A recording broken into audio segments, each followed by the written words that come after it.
안녕하세요. 광덕고등학교 1학년 학생 여러분. 개인적인 사정으로 지금 시험 전인데 학교에 오지 못하고 있는 여러분을 위해서 사회 수업 영상을 준비했습니다.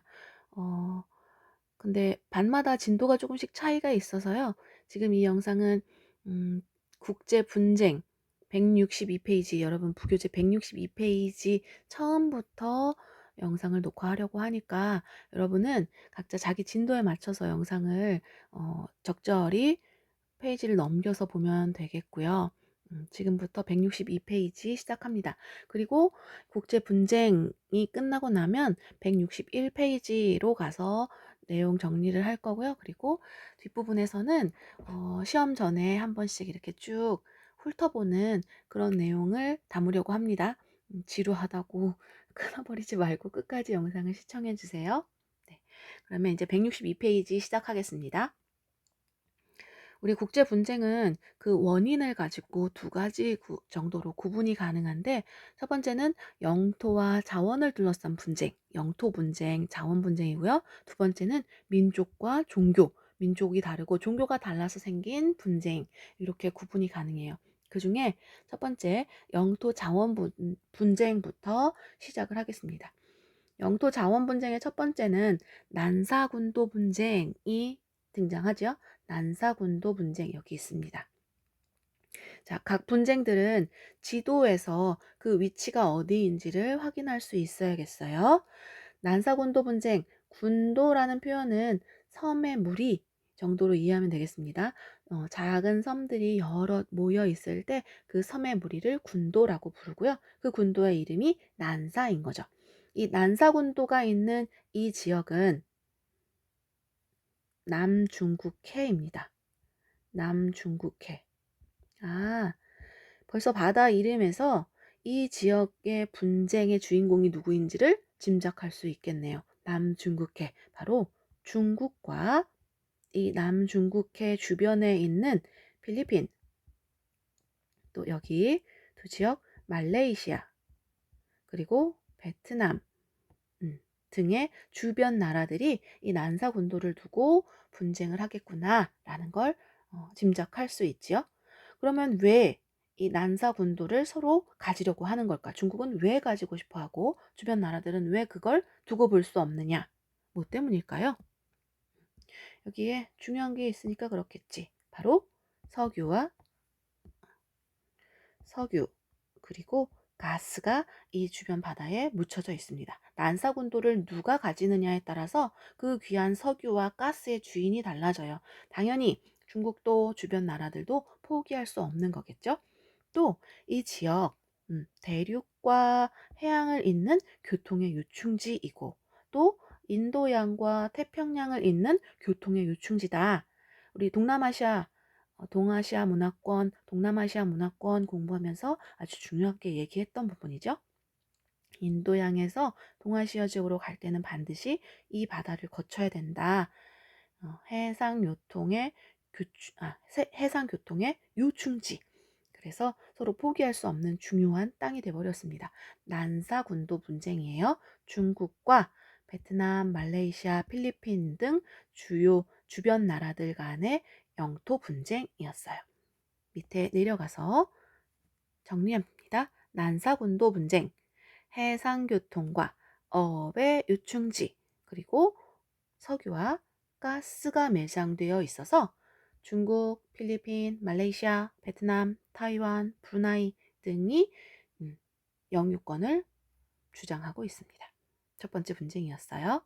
그 다음 두 번째는 나일강 분쟁으로 갑니다. 지도에서 나일강 찾을 수 있을까요? 바로 여기, 여기 여러분 부교재에 동그라미 2번으로 표시되어 있는 나일강 분쟁은 이 지역에 있습니다. 나일강이라고 하는 강은 국제하천이에요. 국제하천. 국제하천이 뭐냐? 여러 나라를 국제적으로 흐르는, 여러 나라를 거쳐서 흐르는 큰 하천을 국제하천이라고 하죠. 이 나일강은 사실 이렇게만 표시되어 있지만 그 시작은 여기에요. 탄자니아라는 나라, 또 여기 에티오피아라고 하는 나라에서 물줄기가 시작돼서 여기 수단 그리고 이집트를 지나서 여기 지중해로 들어가는 국제하천이에요.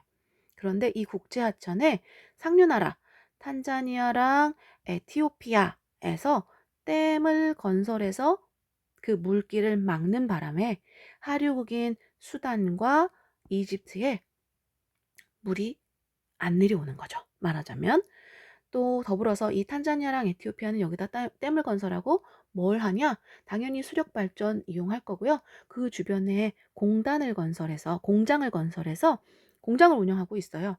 그러니까 댐을 막아서 아래쪽으로 물이 안 내려오는 거. 또 그 주변에 건설된 공장들 때문에 얼마 오지 않는 물이 더러운 채로 오염된 채로 내려와서 수단과 이집트는 화가 난 거죠. 에티오피아, 탄자니아 상류 국가 대 수단, 이집트의 하류 국가의 물 분쟁. 그게 바로 나일강 물 분쟁입니다. 밑에 내려가서 다시 한번 볼게요. 나일강이라고 하는 하천, 국제 하천입니다. 여러 나라를 지나서 흐르는 강, 국제적으로 흐르는 강. 그런 나일강이 에티오피아, 탄자니아 같은 상류 국가에서 댐을 짓고 공단을 만들면서 그 밑에 있는 이집트, 수단 같은 하류 지역에 물이 줄고 또 오염된 물이 내려오게 되면서 분쟁이 발생하게 된 거죠. 지금도 진행 중인 상황입니다. 나일강 물 분쟁이었어요. 그 다음 나일강처럼 또 다른 국제 하천과 관련된 분쟁이 있습니다. 바로 메콩강 분쟁이에요. 메콩강 어디에 있냐? 국제 하천 메콩강은 바로 여기에 있습니다. 주변 지역을 조금 지울게요. 네, 여기가 바로 메콩강 분쟁이 일어나고 있는 지역이에요. 메콩강은 동남아시아를 흐르는 메콩강 메콩강의 별명 써줄까요? 동남아시아의 젖줄이라고 부릅니다. 동남아의 젖줄. 젖줄. 엄마가 아기를 먹여 키우는 젖줄.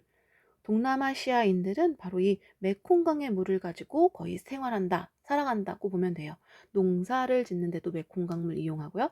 또 메콩강에서 물고기 잡고 또 메콩강을 이용해서 이동하고요. 메콩강의 물을 가지고 농사도 짓습니다. 여러 가지 일들을 이 메콩강의 물을 가지고 하는데 그 메콩강 상류에 있는 어느 나라? 바로 중국이에요. 상류국인 중국에서 여러 댐을 건설하면서 그 하류에 있는 미얀마, 또 태국, 라오스, 캄보디아, 베트남 이런 나라들에 쭉 걸쳐서 흘러가는 이 메콩강 물이 줄게 되면서 하류국인 이 동남아시아 여러 나라들이 피해를 입고 있어요. 바로 중국 대 동남아시아 여러 나라들이 메콩강 물을 두고 벌이는 분쟁입니다. 메콩강 물 분쟁 밑에 내려가서 정리하면 메콩강도 역시 나일강처럼 국제하천이고요. 상류국인 중국이 댐을 건설해서 방류량을 줄이게 되니까 하류에 있는 태국, 베트남, 캄보디아, 미얀마, 라오스, 동남아시아에 있는 섬나라, 말레이시아, 인도네시아 빼고 나머지 다예요. 동남아시아 5개국에 물이 줄게 되면서 특히나 제일 하류에 있는 베트남의 피해가 제일 커요. 쭉쭉쭉 내려오면서 다 댐들로 막아져서 베트남에 올 때는 거의 물이 말라버리는. 그래서 중국과 하류에 있는 동남아시아 여러 나라들이 댐과 물을 이용하는 걸 두고 싸움을 벌이고 있습니다. 메콩강 물 분쟁이에요. 네. 그 다음 네 번째네요. 바로 카스피해 분쟁인데요. 카스피해는 여기 엄마 뱃속에 들어있는 아기처럼 누워있는 여기가 바로 번호를 잘못 따랐군요. 여기가 3번, 아까 여기가 1번이었어야 되네. 차례를 적는 바람에 이렇게 됐군요. 미안합니다. 수정하세요. 어, 카스피해 분쟁은 3번 여기에요. 이 카스피해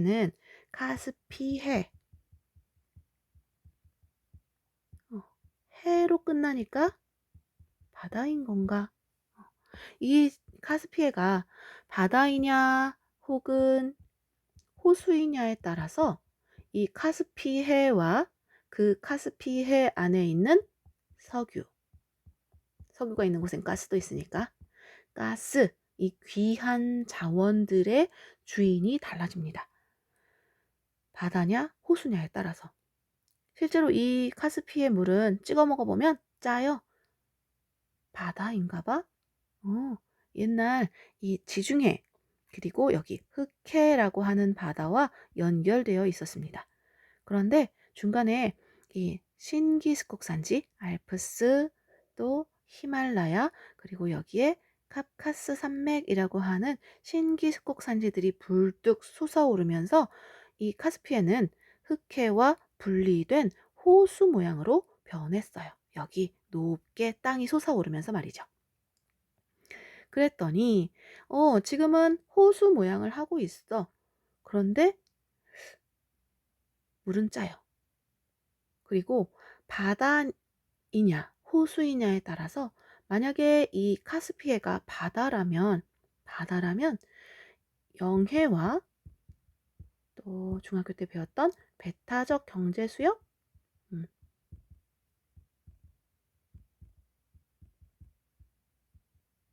설정해서 주변 나라들이 각자 자기네 나라의 영해와 배타적 경제 수역에 있는 석유 자원을 각 국가가 각자 갖습니다. 각자 소유해요. 그런데 이 지역이 만약에 호수는 공동 관리, 이 호수를 둘러싼 주변 나라들이 공동 관리를 하게 되고, 이 호수 주변에는 총 5개 나라들이 있기 때문에 5개 국가가 그 지분을 20%씩 나눠 갖게 되는 거죠. 어차피 5나라고 각자 갖는 거나 20% 나눠 갖는 거나 무슨 차이가 있을까요? 크게 차이가 나는 나라가 바로 이 나라, 이란입니다. 이란은 요 카스피해와 접한 부분은 꽤 넓게 있어서 영해를 가질 수 있지만, 안타깝게도 이란이 차지하게 되는 영해, 만약에 이 지역이 바다라면 카스피해를 바다라고 봤을 때 이란이 차지할 수 있는 영해에는 자원이 그리 없어요. 이란 손해야. 그래서 이란은 여기를 호수로 보고 20%로 나눠 갖자라고 주장합니다. 이란은 호수를 주장하고 그 나머지 나라들, 여기 러시아 그리고 주변 4개 나라들은 이 지역이 바다다. 그러니 각자 영해를 설정해서 그 영해에 있는 자원을 각자 알아서 갖자라고 주장하는 거죠. 그 결과가 다르죠? 호수냐 바다냐에 따라서. 그런데 한동안 분쟁이 강력하게 있다가 최근에 정리가 됐어요. 특수한 지위의 바다로 정리가 되어서 영해를 가지고 나누게 됐습니다. 카스피해. 밑에 내려가서 정리하면 카스피해는 세계에서 가장 넓은 내해다. 육지 안에 있는 바다예요. 그 카스피해를 둘러싸고 아제르바이잔, 러시아, 카자흐스탄, 투르크메니스탄 하는 나라들과 이란이라고 하는 나라가 총 5개 나라죠. 영유권 분쟁을 벌였었다. 이 아제르바이잔, 러시아, 카자흐스탄, 투르크메니스탄 이 나라들은 각자 바다를 주장하는 나라들이고, 이란은 호수를 주장했던 나라입니다. 그리고 이 카스피해에 들어있는 석유와 가스를 나눠 갖자는 거죠. 카스피해가 호수라면, 이란의 주장대로 호수라면 지하 자원은 연안 5개국이 공동으로 관리해서 20%씩 지분을 갖게 되는 거고요. 카스피해가 바다라면 영해 그리고 배타적 경제 수역이 인정돼서 가까운 그 지역의 바다를 소유한 나라가 독점적으로 자원을 가지게 됩니다. 결국엔 그 영해에 자원이 없는, 석유가 없는 이란은 호수를 주장했고, 나머지 나라들, 그 나라들의 대표는 러시아겠죠? 러시아는 바다를 주장하게 됐다. 그리고 그 결과 2018년 분쟁을 해결하는 차원에서 합의가 이루어졌는데, 특수한 지위의 바다로 인정이 되어서 영유권 분쟁은 어느 정도 마무리된 상태가 되었습니다. 카스피의 분쟁. 네, 이렇게 해서 영토와 자원을 둘러싼 분쟁 4가지 끝났고요. 이제 종교와 민족 분쟁으로 가겠습니다. 종교와 민족을 둘러싼 분쟁, 지도를 좀 정리할게요.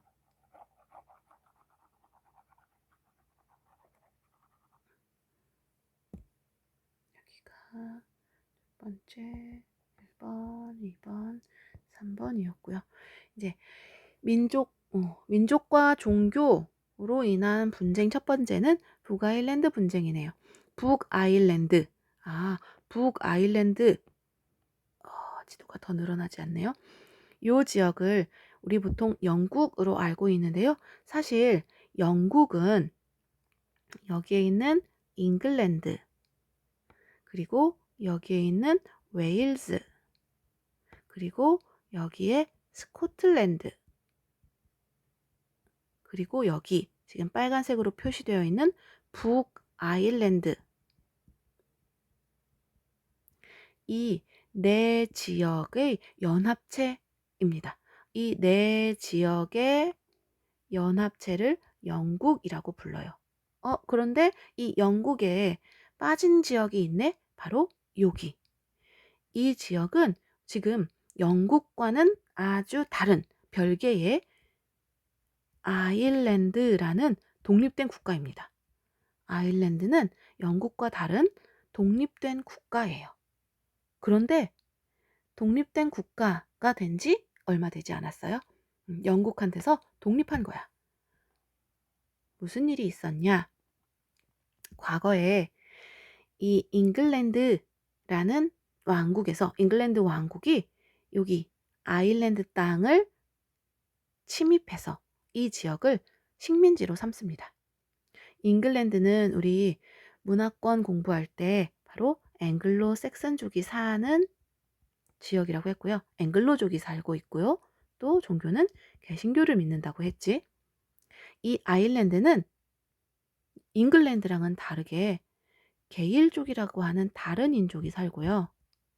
또 종교는 가톨릭을 믿습니다. 인종이 다르고 종교가 다른 잉글랜드가 이 지역을 침략해서 식민지로 삼았어. 이 아일랜드 사람들은 가만히 있을까요? 아니지. 열심히 독립운동을 벌입니다. 독립운동을 열심히 했어. 그리고 독립했어요. 그런데 문제는 이 아일랜드가 잉글랜드로부터 독립하는 거에 반대하는 사람들이 있었습니다. 누구냐? 바로 잉글랜드에서 아일랜드를 넘어온 잉글랜드인이에요. 잉글랜드가 이 지역을 식민 지배하면서 전략적으로 잉글랜드인을 아일랜드로 이주시켜요. 일본도 그랬지. 일본도 우리나라를 식민지할 때 일본 사람을 조선으로 많이 보냈습니다. 그래야 통치하기가 쉬우니까. 잉글랜드는 잉글랜드인들을 아일랜드로 이주시키고 이 아일랜드의 지배층으로 기득권을 줍니다. 특권을 줬어. 그런 사람들이 이 아일랜드에 살고 있다가 아일랜드가 독립이 되니까 어떻게? 독립이 싫지요. 그 사람들 주로 이 북아일랜드 지역에 살고 있었고, 아일랜드의 독립에 반대해서 우리는 독립하지 않고 계속 잉글랜드 편에 영국에 속하겠다라고 주장을 하게 돼요. 그래서 북아일랜드 분쟁이 발생합니다. 이 북아일랜드 지역, 원래 살고 있는 아일랜드인들은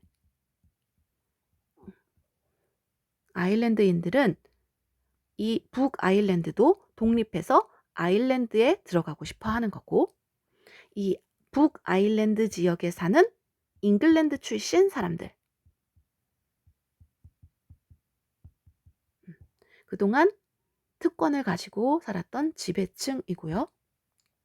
계속해서 우리는 영국에 남아서 잉글랜드 편에서 이 상태를 유지하고 싶다라고 둘 사이에 분쟁이 발생한 거죠.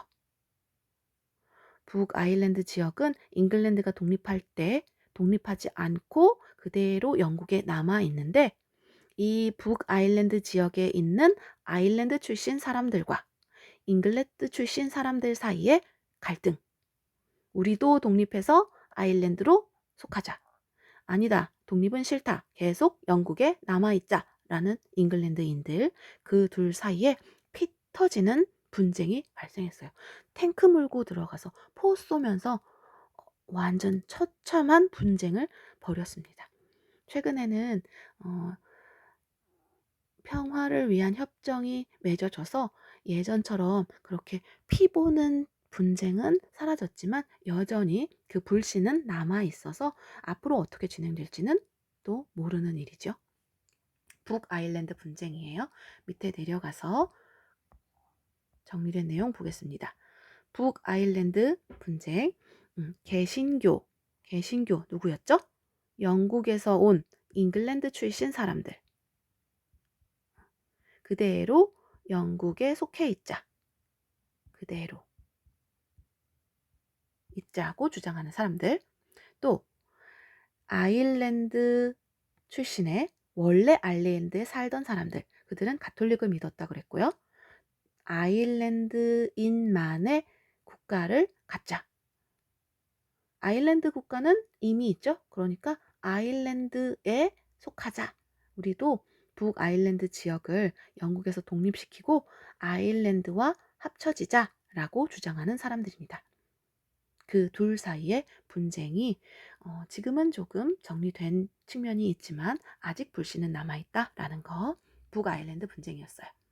그 다음 카슈미르 분쟁 갑니다.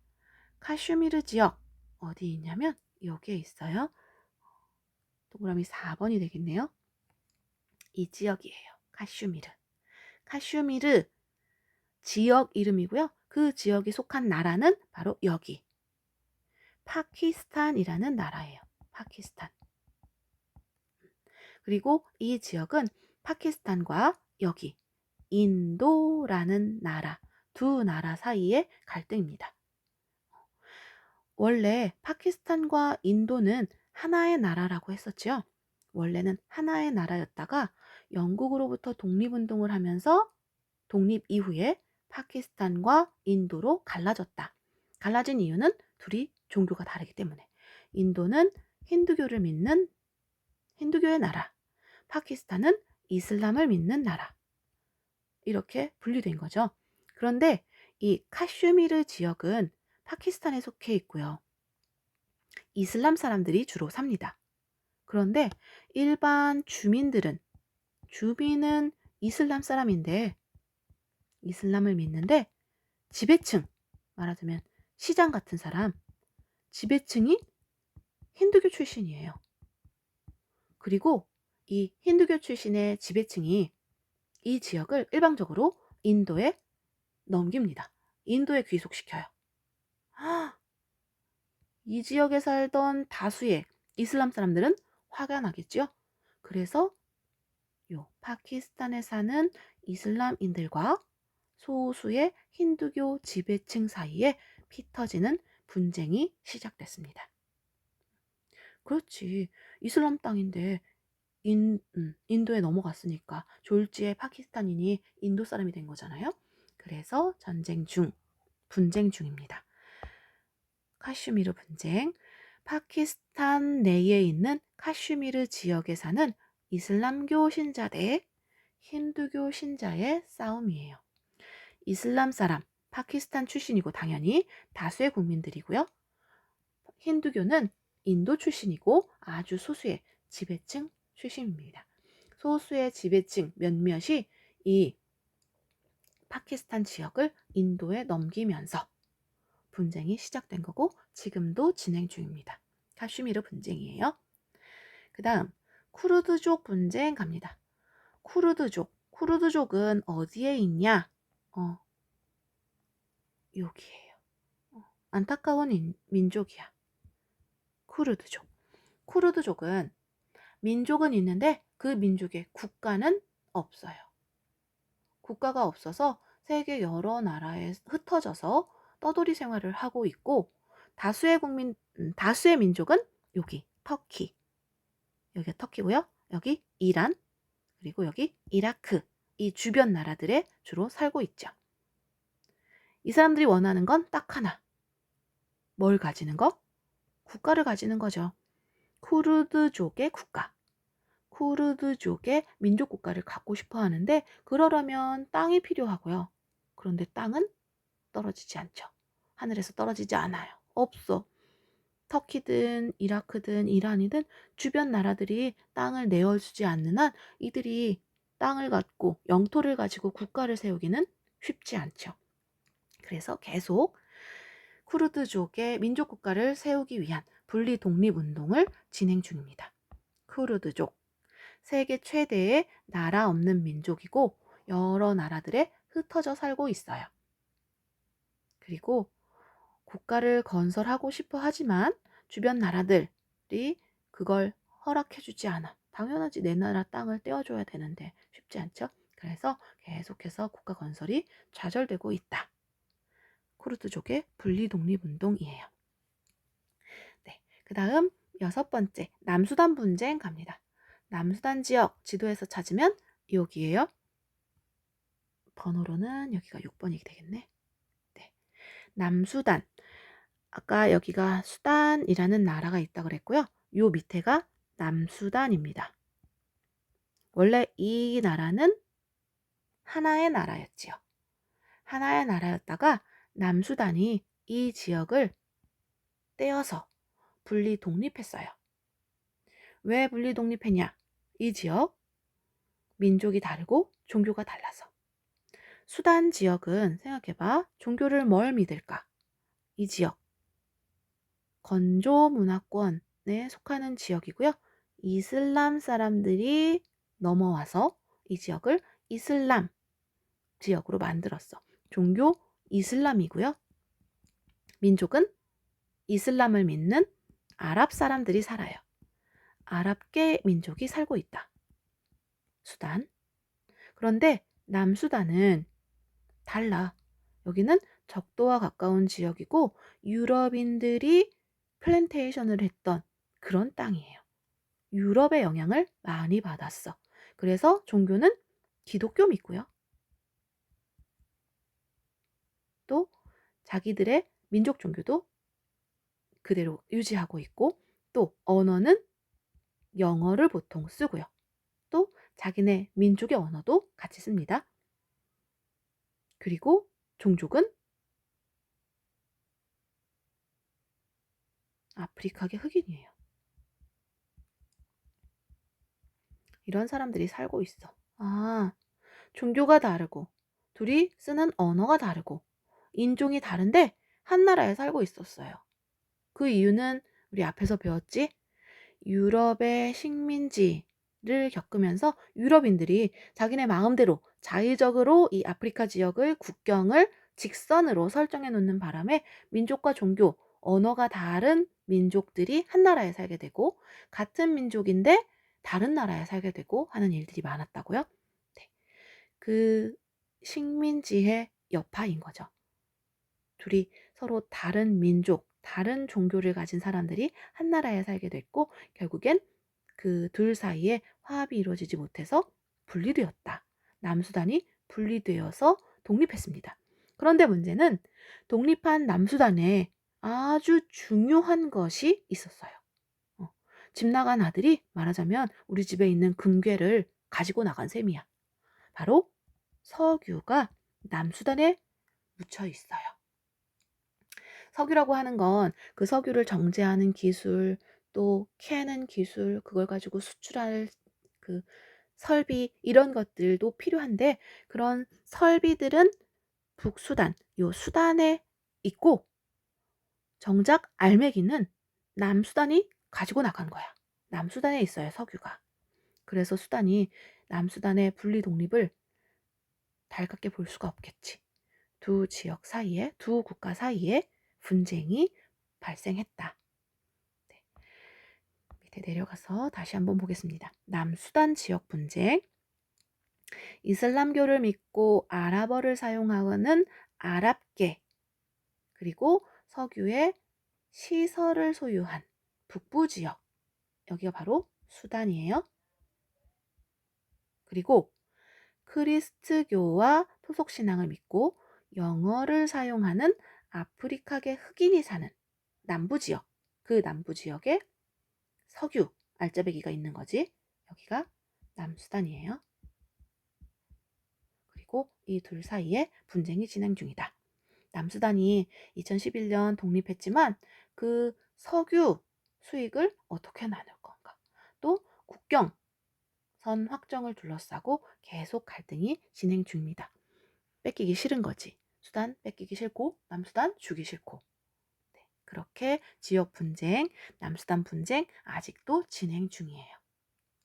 네, 이렇게 해서 다양한 국제 분쟁 정리되었습니다. 그러면 이제 페이지를 앞쪽으로 넘겨서 국제사회 행위 주체의 역할, 이 부분 보겠습니다. 이 내용은 그리 어렵지 않아서 간단하게 빈칸을 정리하는 정도로 진행하겠습니다. 그렇다고 그냥 넘겨버리면 안 됩니다. 이것도 공부는 반드시 해야 돼요. 자, 국제 갈등 왜 일어나냐? 방금 전에 했지요. 국제 갈등의 원인, 영토와 또 그 영토에 묻혀져 있는 자원. 결국엔 우리 자본주의 사회에 살고 있고 돈이 되는 이 자원을 누가 가지느냐 중요한 문제죠. 또 종교, 이 사람의 신념이라는 건 진짜 바꾸기 어려워. 또 신념이 다른 사람들끼리 함께 사는 건 참 어려운 일입니다. 종교 때문에 또 민족 때문에 국제 갈등 다양하게 벌어지고 있다. 영토를 둘러싼 갈등 먼저 보면요. 방금 했던 얘기죠. 영토 내 자원을 누가 가질 건가? 자원 확보를 위해서 영토 분쟁 일어나고 있고 또 종교와 관련된 서로 다른 종교를 가진 사람들 또 같은 종교 내에서도 교파가 달라서 갈등이 일어날 수 있다. 또 민족과 관련돼서 국가뿐만 아니라 국가 내에서도 다른 민족들이 서로 민족 간 차별들로 분쟁을 일으키기도 한다. 국제 갈등의 원인 이렇게 정리할 수 있겠죠. 영토, 그리고 영토 내 자원, 종교, 민족 이런 것들로 국제 갈등 벌어집니다. 그러면 그 갈등 그냥 두고 볼 수 없겠죠. 갈등을 해결하고 국제적인 협력을 위해 나아가는 것이 필요하다. 국제 협력 어떻게 이루어질까? 당연히 국제사회에서 다양한 협력을 통해서 상호 교류하고 상호 이해 증진을 위해서 노력해야 된다. 이를 위해서 국가 정상회담하고요. 대통령끼리, 총리끼리 모여서 국가의 이익을 위해서 또 국가의 협력을 위해서 회담하고요. 또 지금 하고 있죠. 월드컵, 국제 스포츠 대회 같은 것도 국제 협력을 위해서 일어나는 거고 또 지금 심각하게 얘기되고 있는 기후변화, 그 기후변화에 공동으로 대응하기 위한 기후변화 협약 등도 국제 협력을 위해서 이루어지고 있죠. 그럼 그 국제 협력, 국제사회에서 이루어지고 있는데 국제사회에서 그 행위를 하는 주체, 국제사회 행위 주체는 어떤 것들이 있을까? 총 3개로 정리됩니다. 첫 번째, 국제사회에서 공식성과 대표성을 지닌 가장 기본적인 행위 주체. 국제사회에서 어떤 행위를 한다? 국가가 하지. 기본은 국가죠. 국제사회에서 공식적으로 나는 국제사회의 행위 주체예요 라고 공식적으로 나설 수 있는 거고 또 대표성을 가진 아주 기본적인 행위 주체, 국가입니다. 가장 기초죠. 그리고 그 국가는 자국의 이익, 내 나라의 이익과 자국민 보호를 위해서 우리 국민의 보호를 위해서 우리 대통령은 그런 일을 하는 사람이야. 다양한 외교 활동을 우선으로 하고 있다. 그리고 국제법에 따르면 모든 국가는 이 지구상에 있는 200여 개의 국가는 국제사회에서 평등하고 또 독립적인 주체다. 맞죠? 누가 우리나라를, 우리 대한민국을 대신할 수 없어. 우리 대한민국을 소외시킬 수 없다. 각 나라들은 모두 평등하고 독립적인 행위의 주체다. 국가, 가장 기본적인 행위 주체입니다. 그 다음, 그 국가들이 국제사회에서 어떤 모임을 가져요. 말하자면 이건 모임이지. 국가 모임. 바로 국제기구예요. 국가들 간의 이해관계를 조정하고 또 국제규범을 정립하는 역할, 국제기구가 하고 있다. 그 국제기구는 가입 주체 누굴까요? 국가지. 국가.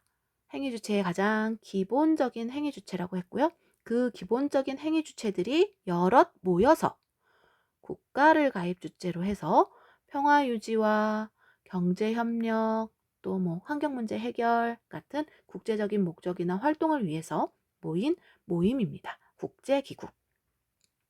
그 국제기구의 대표적인 UN이라고 하는 기구 있죠? 국제연합, 우리말로 국제연합이라고 하는 국제기구 있어요. 다양한 활동들을 하고 있고 또 WHO, 지금 엄청 바쁘죠? 아이고, 미안해요.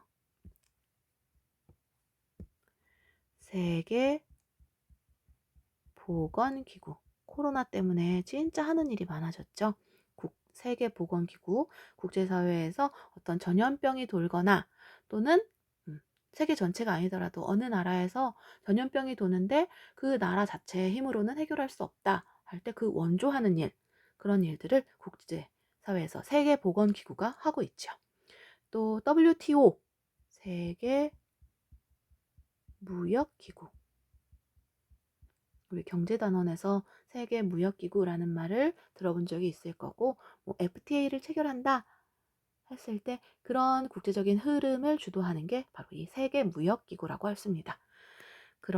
이런 기구들이 국가를 가입 주체로 해서 국제사회의 이해관계를 조정하고 규범을 정립하는 국제기구인 거지. 그 다음 세 번째, NGO라고 약자를 쓰는데요. 바로 비정부 기구라고 부르죠. 개인이나 민간단체를 가입 주체로 해서 국제연대를 통해서 범세계적 문제를 해결하기 위한 공동의 노력을 이끌어내고 있다. 비정부 기구. 국제기구와는 다르게 가입의 주체가 개인 또 민간단체예요. 그리고 국제적인 연대를 통해서, 연대하면 우리 연대권 기억나나요? 인권단원에서 공부했었던 연대권. 우리 얼굴 한번 본 적 없지만 어딘가에서 어렵게 살고 있는 누군가를 위해서, 또 지금 직접적으로 우리 눈앞에 닥친 일은 아니지만 언젠가 있을지도 모르는 미래 사회에 대비하기 위해서 함께 힘을 쓰는 거죠. 함께 노력하는 거. 그런 공동의 노력을 위해서 노력하고 있는 기구, 비정부 기구입니다. 국가와는 차원이 다르게 국가랑은 상관없이 개인, 민간단체가 주도하기 때문에 비정부라는 이름이 붙은 거고요. 비정부, 주로 하는 일, 환경 문제, 또 평화, 인권 등을 위해서 국제적인 협력이 필요한 그런 일들을 공동으로 수행하고 있는 거죠. 그리고 또 중요한 포인트네요. 오늘날 시민사회의 영향력이 강화되면서 그 역할이 커지고 있습니다. 비정부 기구. 그 비정부 기구에 어떤 것들이 있는지 몇몇 사례들 살펴볼게요. 지구 환경 보존 또 평화 증진을 목적으로 하는 환경보호 단체예요. 많이 들어봤을 거야. 그린피스. 국제적으로 불법 포경을 하는 그런 나쁜 사람들? 그런 사람들을, 그런 국제 포경 단체를, 포경 활동을 하는 그 국가들을 고발하는 일, 너무나 잔인하게 하고 있죠. 그렇게 우리가 알지 못하는 세계 곳곳에서 일어나는 환경 문제, 평화, 인권과 관련된 그런 일들을 고발하고 세계 시민들이 관심을 갖게 하고 그 문제를 공동으로 해결하려는 그런 움직임을 이끌어내는 역할, 그린피스가 크게 하고 있어요. 요즘은 북극의 얼음이 녹아서 북극 고음이 살 수가 없다. 이런 광고를 또 그린피스에서 하고 있고, 우리가 관심을 갖지 않으면 지구 환경이 변화해서 북극곰 집을 잃어요. 그래서 관심을 갖고 환경 보존을 위해서 함께 노력하자라는 거지. 그린피스가 하는 중요한 일이고요. 그 다음 두 번째, 중립, 공평, 자원의 3대 원칙, 그리고 정치, 종교, 경제적 권력으로부터의 자유. 정치적으로 간섭받지 않으면서 또 경제적으로도 자립할 수 있는 그런 기치 아래 전쟁과 기아, 질병, 또 재해로 고통받는 세계 각지의 주민들을 구호하기 위해 설립한 민간 의료 구호 단체예요. 의료 구호를 하고 있다. 아픈 사람 치료해주는. 네. 국경 없는 의사회. 그래서 의료 기술이 발달하지 않은, 또 의료 혜택을 받지 못하는 어렵게 사는 사람들을 위해서 의료 구호 활동을 아주 열심히 하고 있는 비정부 기구이죠. 이들의 노력으로 전 세계에 소외된 사람들이 도움을 받고 있다. 그 고통을 줄여주는 역할을 비정부 기구가 하고 있는 거죠. 이렇게 국제사회 행위 주체 셋을 정리해 봤습니다. 이렇게 해서 시험 진도는 모두 마무리가 됐고요. 이제부터는 앞으로 돌아가서 시험 내용을 좀 정리하려고 하는데 영상이 길어서 여기서 중단하고 두 번째 영상으로 가겠습니다.